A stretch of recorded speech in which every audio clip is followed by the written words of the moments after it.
how it started. Our first product that we brought into the country was TVs. And with a mixture of TVs of a 32-inch, a 24-inch, and a 40-inch. And believe it or not, we made the mistake of going price sensitive and not so much focusing on quality. So there was a bit of a compromise there. So we made a mistake. We had a 40% return rate. Okay. So 40% malfunctions. For malfunctions. Wow. So it was a lot of hard work. I was customer service. Okay. I was delivery boy. Yes. I was offloading guy. Yes. Still vision bearer. I was guy. financier. I was brand owner and accounts and everything in between. So at that point, I said, you know what? I'm going to do anything and everything it takes. Yeah. To make sure that the customers are okay. So straight away, first decision was anyone who has a bad set, replace straight away. Give them a new one. We'll see what to do with the defective one. Okay. Whereas traditionally, warranty means that you would repair it, put some parts in there, and then that would cover the warranty. So when that happened, I said, you know what? Let's just replace everyone's sets.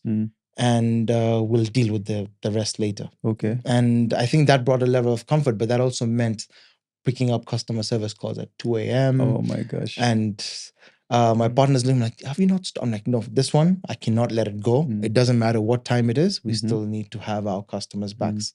And it was one of the reasons why we could bounce back later on.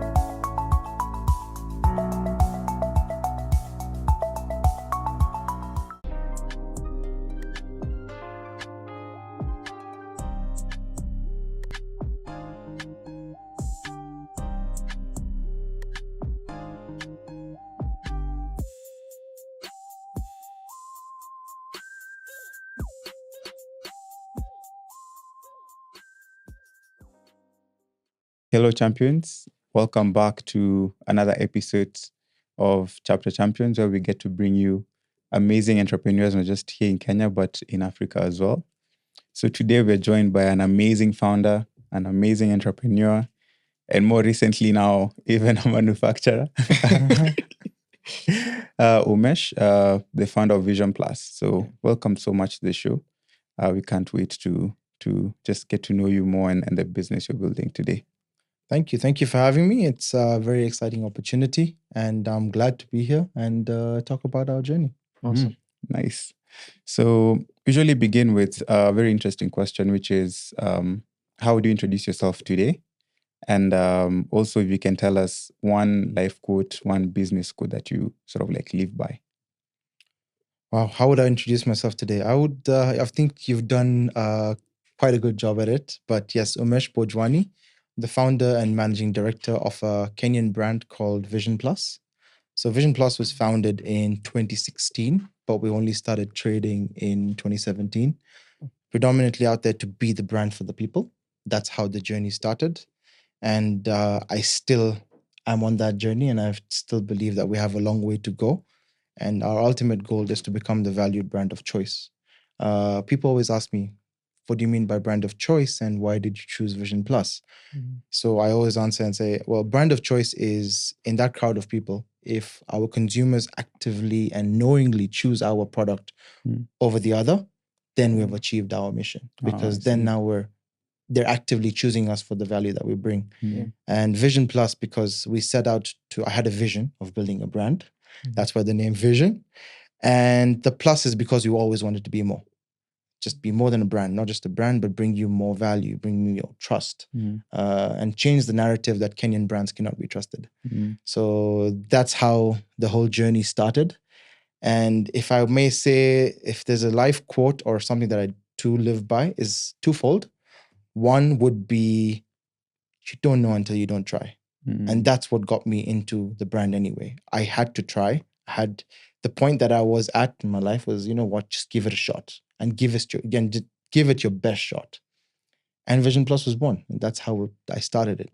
But the second one would be what actually my granddad taught me is like, if you don't respect time, time will not respect you. So just valuing time and put those together is how Vision Plus started. Damn.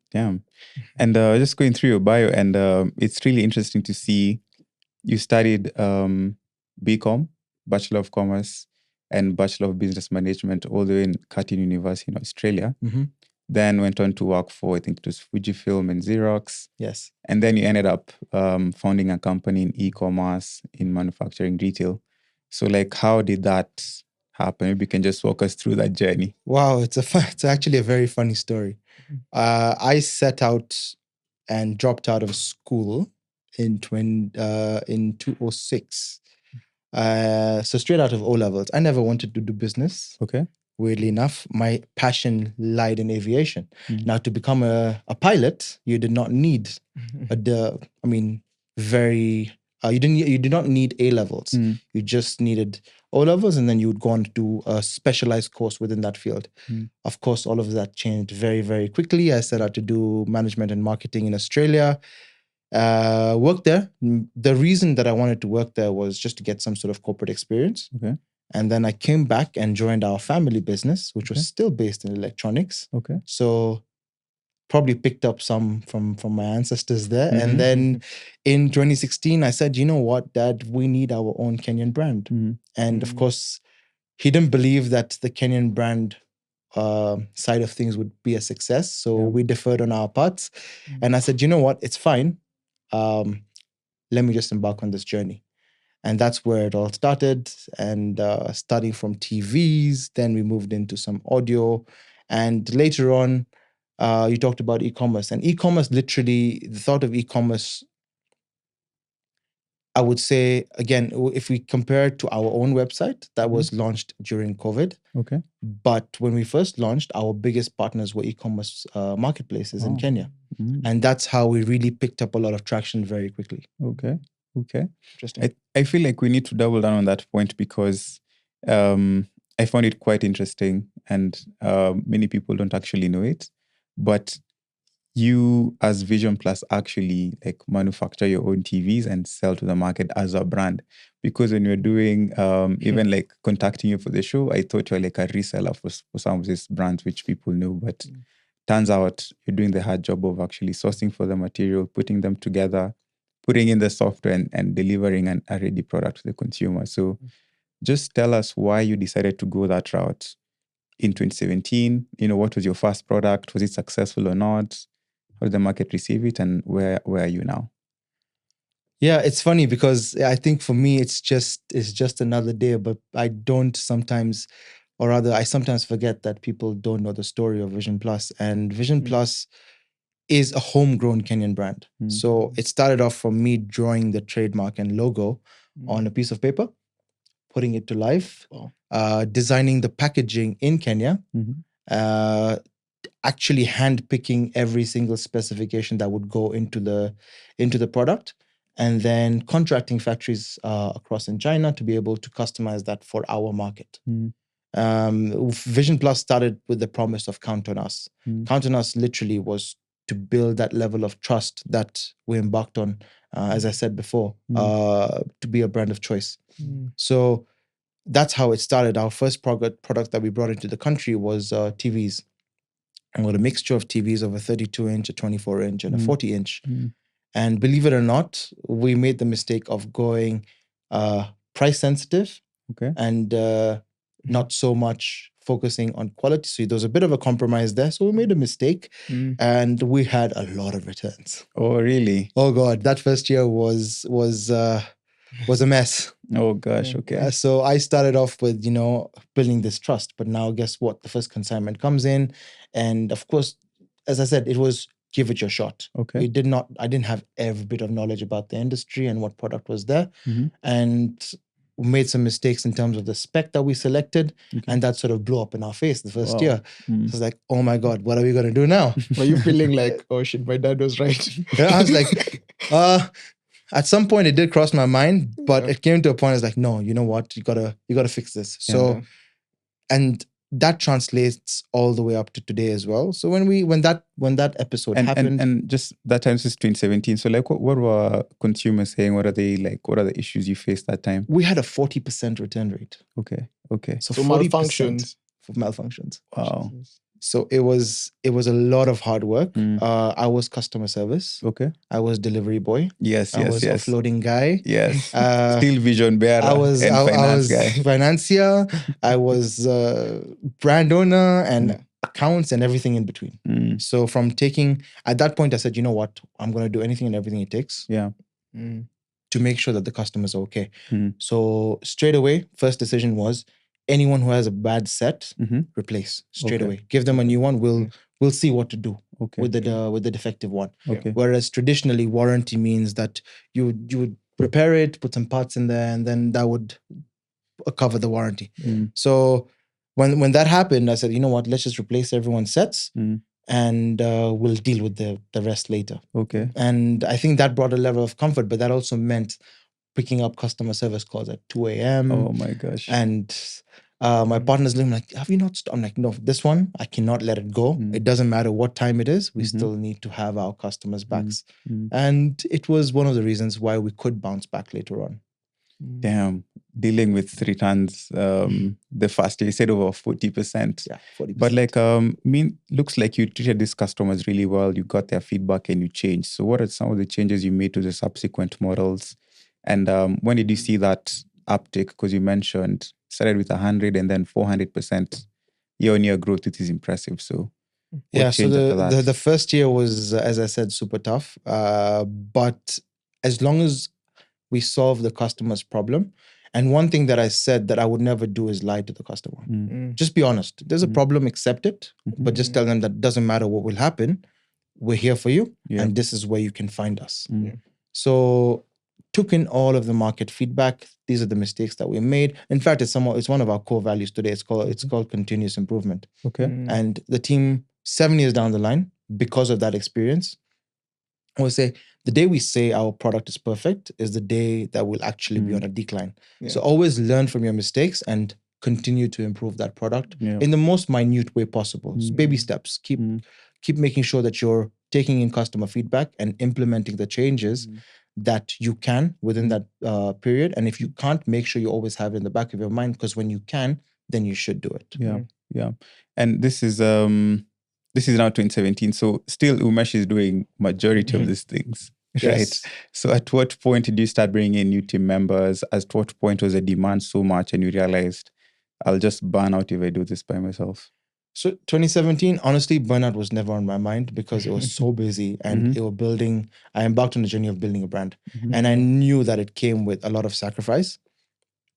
So in 2017, I did bring on a technician because I wanted to learn how to repair and do product. Yeah. So the aim of the technician was bring them in when we have a problem. I paid it on a per piece basis. Okay. But very soon, I made sure that I was with him when he was repairing. And remember, I'm an entrepreneur. We're about breaking even. We need to make some money. So a month later, I'm like, yeah, there's no more repairs. Okay. Because I'd already learned what he was doing. Yeah. So now I started repairing them myself. Okay. I was like, okay, now I know how to change a motherboard. I know how to change a screen. Wow. Why should I pay someone else to do it? And you didn't Let me study bring it in right now. engineering. Sorry? You did do engineering. You studied marketing. Yes, I studied marketing and management. Yeah. I didn't necessarily do engineering, but it was a pretty straight fix. It was not complicated. And Interesting. and to be honest with you, I believe that was what taught me the different components that I know today in what goes into a TV, for example. Yeah. From an O-cell to a motherboard, just the little dynamics that build an entire product to be able to give that experience. So I believe that initiative of me repairing it taught me a lot. Okay. Because now I knew exactly what component down to the wire of which type and manufacturer of motherboard and chipset that I need for me to be able to bring a better experience to the customer. Yeah. So I was like, that taught me A lot. way too much. Yes. My gosh. Nice. And just looking at some of the products you guys make, right? So there's TVs, and then you went into soundbars, wearables, and then accessories. So just looking at like some of the other brands in Kenya, like we find they offer such a wide range of products. Yeah. But for you and Vision Plus, it seems like it's very focused. So what really informed you and your decisions to just focus on these few products and maybe try and be the best at them? Okay. So so Vision Plus, as a brand, we embarked starting with TVs. Mhm. Then we moved into soundbars and audio. And now we're into accessories and wearables. Mhm. And very soon we're actually also moving into appliances. Oh, Nice. damn, But the nice. focus was always be an entertainment electronics brand. So Mm. can we be an entertainment brand that brings you electronics that is focused on purely entertainment? Mm. That quickly changed because we had, again, to listen to our customers. So Yeah. now this whole journey of being an entertainment electronics brand has changed. And now we're like, okay, you know what, we need to widen our product category and our product lineup. Yeah. And accessories and wearables just came this year, again, driven by Customer public feedback. demand, customer feedback. Some of the key partners that we also have played a key part in encouraging us to make sure that we get into it. And now appliances. So that's coming to you August 2024. Really? Nice. Yeah, This this month. month. This month is when our appliances arrive, and by next month they should be on storefronts. Jeez. That's- Do you mind sharing? Maybe we'll be the first to know which appliances this will be. So mainly focused on large appliances right now. Okay. We're beginning with water dispensers, Mhm. chest freezers, fridges, washing machines, Yeah. and then Q4 will follow into more microwaves and some of the smaller ones. Mm. But for now, it's large appliances, and we're excited. Again, a whole new. It's Product like we line. flip another page every single time, and Yeah. you launch a whole new category, and you just Yeah. have to learn again from scratch. Mm. You learn from what you know from the market, but then you put your tweak to it and continue delivering the Vision Plus promise and quality. Mm. Yeah. Wow. Yeah, I think you're very different in the sense that you're building your own brands. And I didn't know till today that Vision Plus was Kenyan owned as a brand. Wow. And I've seen this as I was trying to purchase different appliances here and there. So that's very cool. A question around the listing on marketplaces versus trying to build your own direct to consumer distribution, like your own website and all that. How was the journey for building your own brand? And did you try offline distribution? So outside marketplaces, I'm assuming you mean like Jumia and the rest. Did you build physical distribution? Yeah, actually, we did. Right now, so we started off with online marketplaces. It was the quick in, and we had a very good relationship with Jumia initially. So And why? For those who are curious, like why would they list your brand versus all the other known brands? it was, I think it was more of a barter trade where we said, you know what, this is a new brand. They're like, okay, fine. What do you bring different to the table? And I said, I will make sure that I'm the most affordable brand on your website. Mm. And they said, okay, but can you go low? I'm like, but I just said I'll be the most affordable. You still want me to go low? You know what we'll do? Let's do this. You do the marketing. Yeah. I go price cut. And that's my investment into marketing. Mm. And they agreed. And they said, okay, fine. Let's see how it goes. Yeah. Month 1 started picking up. By month 6, we were in top 5. By first year, Really? we're the top selling brand in Jumia. Oh. Only because of acceptance. Okay. So remember, Wow. this is now in terms of sales. Now, when the 40% returns started coming Yes, back, then yes. that's when things got a bit difficult. Yeah. So that in itself made us sort of go back to the drawing board and say, what are we going to do different for the new product? Yeah. And before the whole direct to consumer came on board, it was, we got to start again from scratch. So went back to Jumia again in 2018 with a better product and same effect. So this means you took a break. At some point, you're like, okay, this is too much returns. Let's go back to the drawing board and re-strategize and then come back. No, I didn't have time to go back to the drawing board. I just, everything that was coming in was already being improved. I was messaging my suppliers straight away. This is what you need to fix. This is what you need to, this is what you fix. And the next consignment that comes in, you better make sure that everything is fixed. Okay. And it was done. The same supplier. Yes, the same supplier. So you weren't too pissed to find a new supplier. So remember, I okay, maybe I should say something. Yeah. When I did contact the supplier initially. I said, you know what, you need to be very careful on the quantity. Yeah. As much as we want to be price competitive, the quality and quantity in terms of how do you bring in the best product mix into the container. Yeah. But quality is also extremely important to us. Like, don't worry, the quality is fine. But when the return came back, Yeah. so we had an arrangement in our contract that made sure that covered for that sort of a risk already. Okay. So it was a 50-50 where I had to seed some and he had to seed some. Okay. But the idea was make sure that we fix it in the next round. But taking a break was not an option.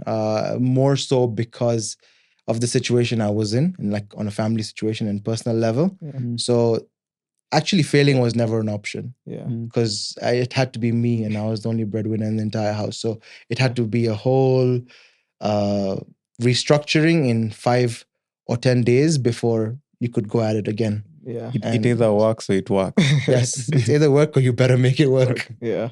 Okay. Yeah, And- so that's how we fixed that issue. But again, we blew up very quickly on Jumia. Again, became number one brand over 2 years. Mhm. And then when COVID came, that's when we decided to do our direct website because I was like, you know what, people need to buy from the brand directly. Now we've built some traction. Yeah. We're known in the market. We have fixed our reputation slowly. Again, by continuously picking up calls all through the day. Yeah. And then the team started to grow post 2018. That's when we started getting a bit more personnel on board. Customer service was shifted. We had a permanent technician on board. And then in 2020, we launched our own website. So 2020 August is when we launched our own website. Just plain simple website. You know what? People want to buy directly from the brand. How do we encourage them to buy directly from the brand? And that's when we first launched our website. And it was well received. We got a lot of traction on it very quickly, and still exists today. It's gone through 3 iterations now, Okay. and we call it the brand store. So people who want to buy directly from the brand with that level of trust that you are getting it from us directly, that's what it's there for. Okay. Any physical distribution? So physical distributions all across the board. We've split our business into 4 revenue categories, I would say. So one's offline, which is your general trade. So all of town, all of the informal shops. We have resellers all across the country. Currently, we're present across more than 120 locations countrywide. Wow. And that's, of course, with our partners. Yes. Which is offline. The next one is online. So online is anything sold through a digital medium or through the internet. Corporate is corporate B2B selling. And finally, it's organized retail. So we're at Nivus, we're at majority of the retailers across the country. And that's how we spread our wings. Damn. Yeah. But before we could get into retail, we had to really build some sort of substantial traction. And we only got into retail in 2019, November. 2019 November, Black Friday was the first time we got into retail. Oh, really? Wow. And out of these channels, just curious, which one do you feel is performing the best? Right now, as as we speak, I think you can't take away the fact that our Kenyan consumer still wants to have a tangible place to go, look, feel, touch the product, and experience it. So I still believe offline trade is always gonna have a slightly upper hand. Okay. Although online is growing rapidly, and you can't ignore that fact. And I truly believe that at one point it will become The largest. the largest medium of selling. I think the last I checked, market capitalization was still under 20% in Kenya for online trade, and it's only going to grow. Yeah. And just something which remembered, like maybe you can just share with us. You're not a reseller, but you actually make the products, right? Like, what are some of the challenges that you face by doing that part, where you have to care about, like, okay, what motherboards go inside here, what OS goes inside this product? Like, what are some of the things which you get to face on a day-to-day, but just being a manufacturer as well? So I think we started manufacturing in Kenya this year, January. And apart from that, while choosing the different components and specs, in 2022, we decided to challenge the status quo again and bring in our own OS. So it was an OS that was Linux based, but we tried to customize it for the Kenyan consumer. We also launched our own app store on TVs, whereby people will be able to download apps for free and experience that on a larger screen. But what happens in our industry is that tech is changing so fast. There's always something new every single 6 months or even a year. So you just being on top of it is very important, which is also a challenge, because for us as a brand, what we're trying to achieve is a very fine balance between price, quality, and experience. Yeah. So picking and choosing exactly what works and what consumers are not just willing to pay for, but I would say what actually fits into their lifestyle. I mean, I can give you, for example, today 8K technology exists, but how much 8K content do we really have in this country or across the planet right now? It still takes some time to build it. So there's no point of putting such a feature in there now. So I believe that challenge exists in terms of just making sure that you have just amount of the right features that adds value to your consumer versus just putting anything and everything on there. And then, of course, bringing manufacturing from a different country to our country, making sure that the workmanship is up to par, the QC and the quality checks and those processes are well aligned so that you can reduce your return rate. Like for us as a brand, our return rate KPI is 2%. Oh, okay. Wow. Anything above 2% is not acceptable. And that's after giving a 2-year warranty, which no one else in this current industry gives in terms of TV and on soundbars. We're giving a 2-year warranty. So despite having a high warranty period, which means there's more sets that are coming that are free service. So your return rate is bound to jump, but we still have a KPI of 2%. So managing all of that is what I think is a challenge, but it's also exciting to make sure that that's what we live by in terms of our brand promise. That's incredible. I think just for the buy Kenya, build Kenya agenda, that's like you've managed to do it. And I wonder, 'cause I think it's just last week that we saw the news about the liquidation of Mobius Motors. And like I could hear people talk about, okay, these cars were too expensive. The first thing you said today was like, we wanted to do this affordably. Yes. How do you manage to do that in an industry that's so highly competitive and do the manufacturing yourself? We're still learning the manufacturing bit, if I'm very, very honest, and trying to bring in as much synergies as we can, and really dissecting it in a process-by-process situation. And predominantly Kenyan manufactured goods or services have been very expensive as compared to most parts of the world. And I think that's more because of depending on how much support there is. For example, simple things like electricity, do we have subsidies and rebates? And that doesn't exist in our country right now, or rather most of it was taken away.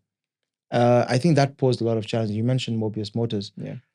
I genuinely don't feel that they had bad cars. They were good-looking cars. If you compare it to a brand new car imported, it's still fairly affordable. But I still believe that they could have done better if they had some sort of integrations within their product line manufacturing, but not just that, but also support. Remember, you also need some sort of government support, and the market dynamics need to be able to assist you in getting your cost down. So for us, I think what we want to do is try and vertically integrate as well and bring in, yes, the assembly, but now instead of using third party, we want to bring in our own machinery and then further dissect each component down, like, okay, how many plastics do we have? Can we make the plastics also in-house? Melt them down and build our cabinets from scratch. And that will help us bring the cost down slightly more. But then it's not always about, I don't believe it's always about bringing your cost down. And this is an argument we always have with marketplaces. And it's always the question, how much lower can you go? I'm like, guys, there's a basic cost attached to anything that is made. Yes. You cannot take that away. So once you have that sorted, then now you build on your brand promise and what are your value adds that you can bring to the table. And what is the longevity of the product? It's not always just about cost. The famous like saying, the 2-year warranty. Like the 2-year that's warranty. massive. You know where to find us. you know we're there for you. So if you want us to give you a 2-year warranty, we have to use a better component. Simply as you can use a 10 cable or a 12 cable, something so small. Yeah. But general physics would say the resistance is higher on a smaller cable, it's better on a larger cable. So you keep it higher. But that small cost added with another 10 more will definitely bring the price up. But then again, the biggest challenge, as I said, achieving the balance. It's all about balance. It's a balancing act through and through. And once you do get that balance, I think it's you can create a winning situation. Yeah, that's 100% correct. And just another question on what you guys have been able to do so far. Curious to know the term we were discussing at some point, and we saw the term for the total addressable market for like retail electronics etc in Kenya is over $1 billion a year, right? So from 2017 till now, like what sort of like patterns and trends are you seeing from Kenyans? Sort of like, has the market pool increased? Has it reduced? Are you seeing more sophisticated buyers? So like, what are the trends you're seeing so far? I think the most noticeable trend is the buyers have become smarter because they have more access to information, of course. And that's where e-commerce comes in. E-commerce has changed the face of that. Before, you'd walk into a store, you like something, you pick it, you buy it. You ask for a price and it's done. Now, price competitions become way too fierce. And the buyers are well informed. And the first thing they do, yes, they'll go and look, touch, and feel, and then say, you know what? I got this website selling it at this price. Can you match it? Gosh, really? And like, oh my God. Okay, so I have a store where I'm paying X amount of rent and I have plenty of overheads versus an electronic marketplace, which you could say not necessarily as many overheads as what a physical store would have. Yeah. So what do you do then? Do you let the sale go or do you still close the sale? That's a question I would believe in a lot of business people's minds. I have another business that is in retail, and it is something that we face on a daily, but more so on a bigger picture, especially in our industry. We have brands called the tier 1 brands. Okay. So for us, a tier 1 brand are the likes of the Sonys, Samsung, LGs, and then we have tier 2 brands. That's where we play. So tier 2 brands is Vision Plus, TCL, Hisense, Cynics, Skyworth, Hire, and all of these guys are tier 2 brands. Okay. However, the shift that you see is over the last 2 years, that tier 1 sector is literally losing a lot of market share. Yeah. And it's being taken over by the tier 2 brands, which are your TCLs and Hisenses. And whichever void that they leave is what Vision Plus intends to fill. And that's where we want to be. And that's where we want to aspire to be. But what does that mean? People are more aware about the fact that at the end of the day, the components that go into building something like a TV or an audio product are all the same. Yeah. The only difference might be a microchip that has a lot of R&D behind it. But the quality of the screen is exactly the same. The picture quality is almost the same. Is it really visible to the naked eye? No, it's not. So then what's the difference then? It's just a name on a body. Yes. And that's how brands traditionally were actually built. The reason why we have tier 1s and we call them tier 1s today is because they went through this process. And they emerged on top. But what they didn't have and what we have today is the digitization of businesses, the access to information. So it becomes a much harder journey for whoever is trying to launch a brand right now. But what I can proudly say is all of those brands that I mentioned to you in terms of, even if you compare our market share, we're currently sitting at about 12% market share, between 11 and 12% market share, at least in retail. And the proud moment for us as a Kenyan brand is every other brand that I mentioned up there who's our competition are all multinational, publicly listed stock exchange brands. Yes. And here we are, Kenyan brand, homegrown. Yeah, I know. Giving them a true run for their money. Compare it with any marketing budget, compare it with product, compare what kind of quantities we're pushing. So I think that dynamic has changed over the last 1.5 to 2 years quite significantly, where now consumers say, this is good enough. Why am I spending double the money? Whereas I can get a significantly lower priced product, still not cheap, I would say, because cheap I don't like the word cheap. I would say more value for money, Yeah. Yeah. solves my problem, fits my purpose, Mm. and it doesn't break the bank. Yeah. So that is what has changed over the last 2 years, I would say. Okay. That's the Okay. biggest change in our industry. My gosh. And we've interviewed many founders in retail and electronics, in fashion, and they all had like a sort of like rebirth after COVID, right? Like COVID sort of like did something for their business. Either it was really tough for some time initially, and then they really picked up. So I'm curious, is there a similar story for you and Vision Plus? Well, Vision Plus, if I'm to say, is kind of a flip. COVID was very challenging for a lot of businesses. For us in the entertainment sector, in terms of electronics, 2020 was the best year. Oh my gosh. And I'll explain to you why. Mhm.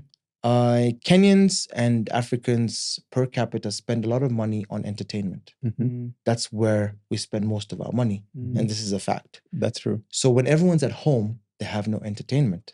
So what do they go and do? They go and buy entertainment. Yes. So if you're part of it, and because I told you I have a retail branch as well, PlayStation sold out Wow. all across East Africa. Wow. It was on pre-order. PlayStation 5 sold out. TVs sold out.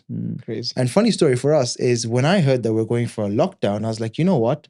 All my product Yes. that is ready in China, wait, I have no idea what's going on. So don't ship the product. Yeah.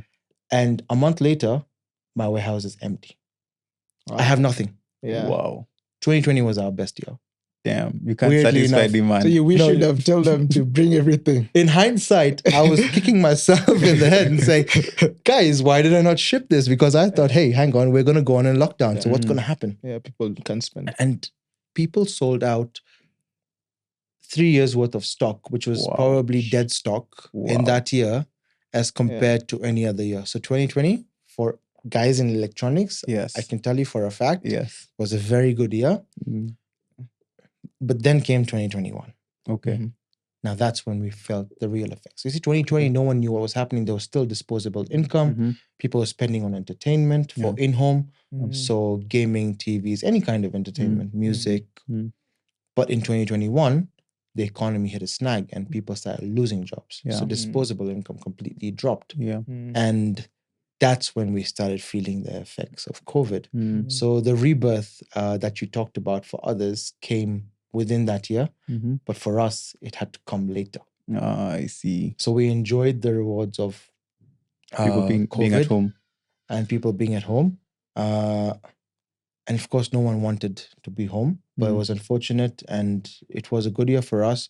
But 2021, when the economy really started to recover from COVID, that's when things got very, very serious and real. And that's when you started realizing, oh my God, these are luxury products, which no one is going to now spend on.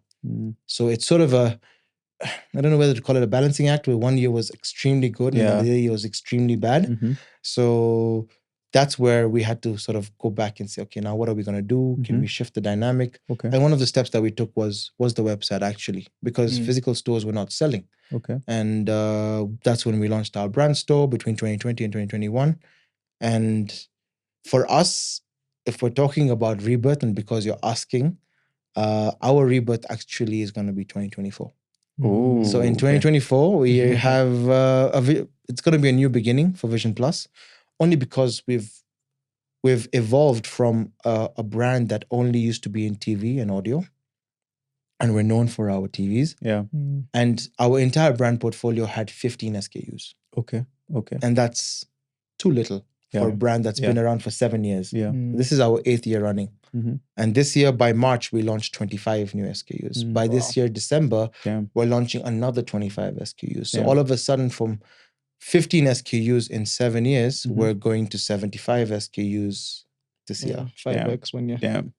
And I talked to the marketing team, like, you know what, guys, this has to be a new beginning. We need to now be able to come out and show that Vision Plus truly can be an all-faceted, multi-product category brand. And Vision Plus can mean accessories and wearables. Vision Plus can mean appliances. Home appliances. And it's changing that narrative. So I would definitely say you need to watch the space. We Okay. have some exciting news coming in the next couple of weeks. Yes. So I'm Yeah. super excited.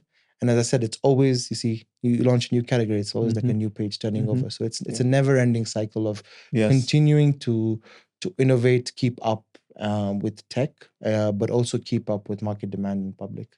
Yeah. Yeah. Man, that's powerful. Yeah. Very powerful. How are you thinking about, there must be a lot of investment going into opening up all these SKUs. How are you thinking about, like, you need to market all these different SKUs. Mhm. At the same time, I'm sure you have a grander vision. Like, I think in Kenya, over 10% market share is very, very impressive. How are you thinking about growth outside the country as well? And then last question around that is capitalization. It's a big issue. So you talk about manufacturing and start doing your own molds. Like, how do you manage all these things? Apart from a lot Superhuman. of 12, 14-hour shifts in the office, Yeah. it's exciting. I do it because I love it. That's I get up every day knowing that I'm going to go and build a brand that ultimately my 5-year plan is to have a brand for the people, run by the people, owned by the people. That is my ultimate vision for Vision Plus. Yeah. And for that, we have to start taking steps now. So bringing in manufacturing, launching so many SKUs, yes, it's a lot of investment.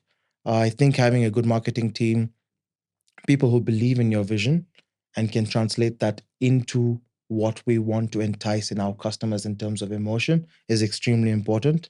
And part of that step is the new beginning that I'm talking about.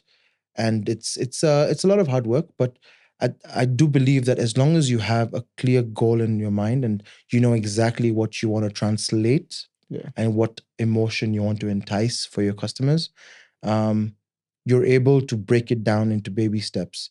So when we did accessories and wearables, we made sure that we partnered with a distributor that would be already present within that field. So we had to learn that pushing accessories and wearables in our country is not as simple as pushing TVs and audio. It's a Really? completely different ballgame altogether. Okay. Excuse me. So we had to make sure that we understand that channel and build that marketing channel and the product channel. Now comes appliances. Appliances is another mammoth altogether. Yeah. And you're like, okay, large appliances, logistics is a big problem for large appliances.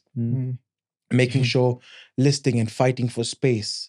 There's 100 different guys on a retail floor. Yeah. What's gonna set you apart? Yeah. Apart from price and the usual 5 P's of marketing. What is gonna set you apart? Is it your brand equity, for example? And that's what we're kind of focused on right now and building that experience. And as I said, remember, we started off Vision Plus with a tagline that said "Count on us." Whereas now, beginning this year, we changed that narrative, and now we're like, we've built the trust. Now it's all about creating experiences. So now we want to create experiences for our consumers at every touch point that they interact with our brand. So the investment is twofold. I believe that because, again, you've built international relations, so we get some trade facilities and credit facilities across the board because we've been able to build that trust with our suppliers. Okay. But also the investment in personnel. So we've had a full, I think it's almost like a 360 turnaround in terms of our team and getting people in the right spaces and building upon that. Like right now, we're sitting at about 26 people currently employed with us. Yeah. And with the manufacturing coming in October, we have to add another 30. Wow. So we're going to grow that front as well. We're looking at different locations of where to set that up, but also considering a completely different set of operations whereby then we can manufacture in Kenya, take advantage of little integrations that I talked about. And as soon as we get the Made in Kenya certificate, we're able to expand into East Africa and take advantage of the EACC community and be able to launch into Uganda. So we did a soft launch in Uganda last year, November. Good traction. People accepted our brand. And funnily enough, I'd never wanted to go outside of Kenya. Wow. For the sole reason was, if we cannot satisfy the demand of Kenya, what are we doing going expanding outside Kenya? Yeah. Yeah. But the Point. request came from Uganda. Mm. Like, we need your brand. Again, Mm. it was Jumia, Uganda. Mm. We need your brand in our country. I said, okay, fine. What does the dynamic look like? Visited Kampala a couple of times, and November, we did a trial run. We sold pretty well. Yeah. People accepted the brand, and now we're fully gonna invest into launching into Uganda. Wow. The same thing happened with DRC. So Wow. DRC came up to us. There's of course, a friend of a friend and a couple of networks. They're like, Mhm. why don't you launch Yeah, Vision Plus yeah. in DRC? I was like, great. I was born in DRC, but I've never been back. Yeah. I would love to launch Vision Plus in DRC. Yeah.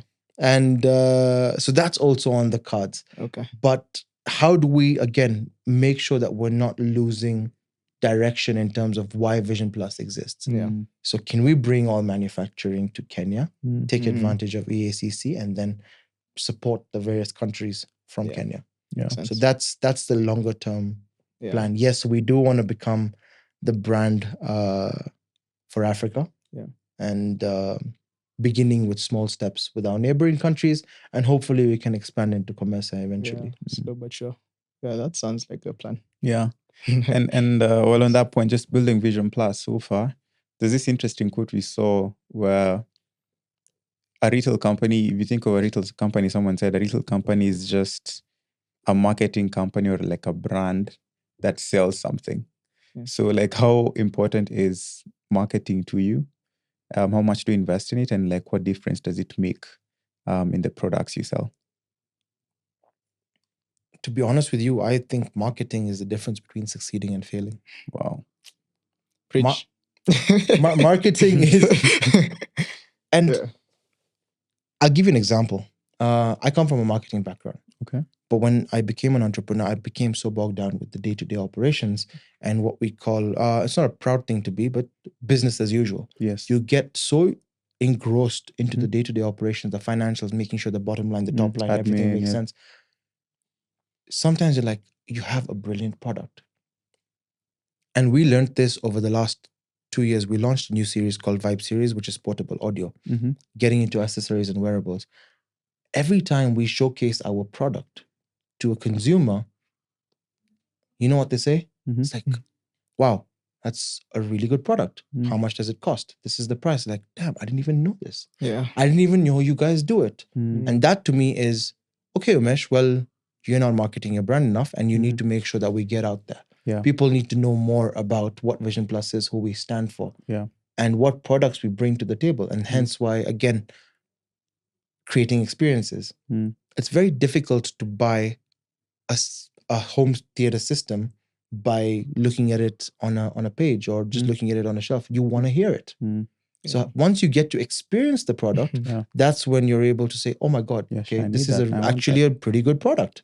Yeah. So marketing is that difference that will say, yes, you have a great product. And if you're not marketing it in a way that people are aware and can relate to it, Mhm. doesn't matter how good the product is, it's not going to sell. Mm. And the inverse also applies.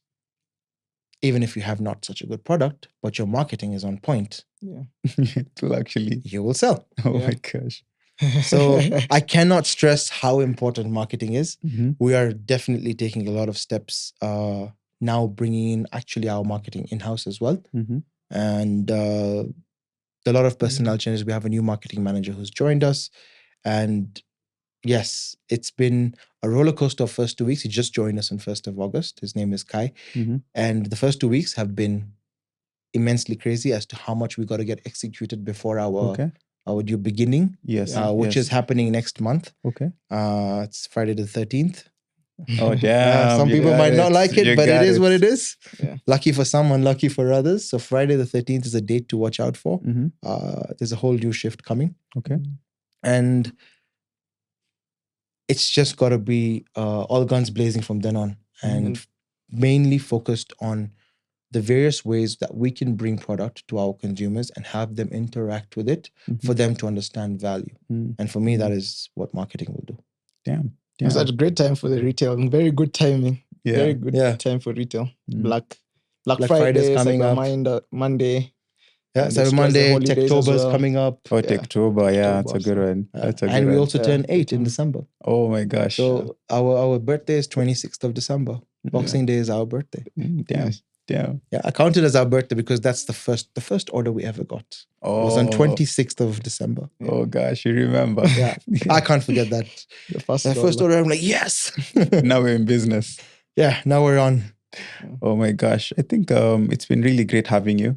Maybe even as we close, you can tell us, where to find you, where can you find Vision Plus. There's Friday the 13th coming up. Maybe you can just tell us a bit more about that and like what our audience. Well, And are you giving any offers to our audience? Yeah. yeah. Oh, maybe we On a should, huh? last note. Yeah, I should talk to marketing about this. Yeah. Eh? Oh, code chapter. Yeah. Chapter 13. Chapter 13, Chapter promo code or 13. something. Yeah.